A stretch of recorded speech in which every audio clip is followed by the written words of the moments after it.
நம்ம சென்னை சில்க்ஸின் ஆடி blast சேவிங்ஸும் blast கலெக்ஷனும் blast. வெளிநாட்டில் வேலை வாங்கி தருவதாக மோசடி செய்த விவகாரத்தில் பாதிக்கப்பட்ட நபர் தூத்துக்குடி எஸ்பி அலுவலகத்தில் புகார் அளித்துள்ளார்.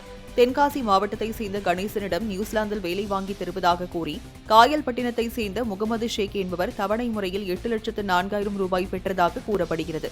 பணத்தை திருப்பி கேட்டபோது முகமது ஷேக் கொலை மிரட்டல் விடுத்ததாகவும் இதனால் கடும் பொருளாதார நெருக்கடிக்கும் குடும்ப பிரச்சினைகளுக்கும் ஆளானதாகவும் தெரிவித்து கணேசன் தூத்துக்குடி மாவட்ட காவல் கண்காணிப்பாளர் அலுவலகத்தில் உள்ள மாவட்ட குற்றப்பிரிவில் புகார் அளித்துள்ளார்.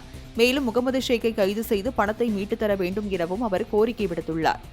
நான் வெளிநாட்டுக்கு போகிறதுக்காக காயல்பட்டினத்தில் முகமது ஷேக் அவர்கிட்ட 8 லட்ச ரூபா காசு கொடுத்துருந்தேன்.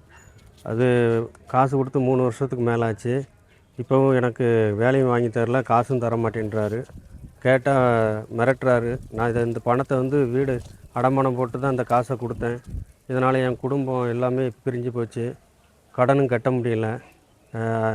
அதனால் மாவட்ட கண்காணிப்பு ஆய்வாளர் அவர்கள் இதை நினைவில் கொண்டு எனக்கு இந்த பணத்தை திரும்பி பெற்றுத்தருமாறு உங்களை மிகவும் பணிவுடன் கேட்டுக்கொள்கிறேன். வெளிநாட்டில் வேலை வாங்கி தருவதாக மோசடி செய்த விவகாரத்தில் பாதிக்கப்பட்ட நபர் தூத்துக்குடி எஸ்பி அலுவலகத்தில் புகார் அளித்துள்ளார்.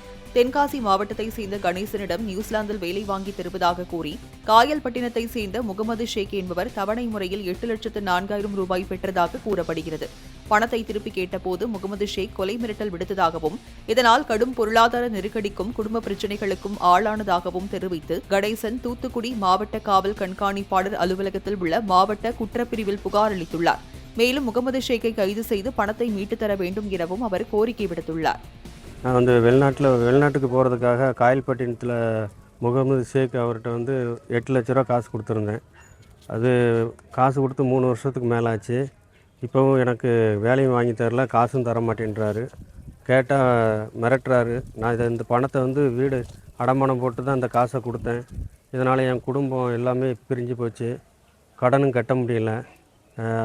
அதனால் மாவட்ட கண்காணிப்பு ஆய்வாளர் அவர்கள் இதை நினைவில் கொண்டு எனக்கு இந்த பணத்தை திரும்பி பெற்றுத்தருமாறு உங்களை மிகவும் பணிவுடன் கேட்டுக்கொள்கிறேன்.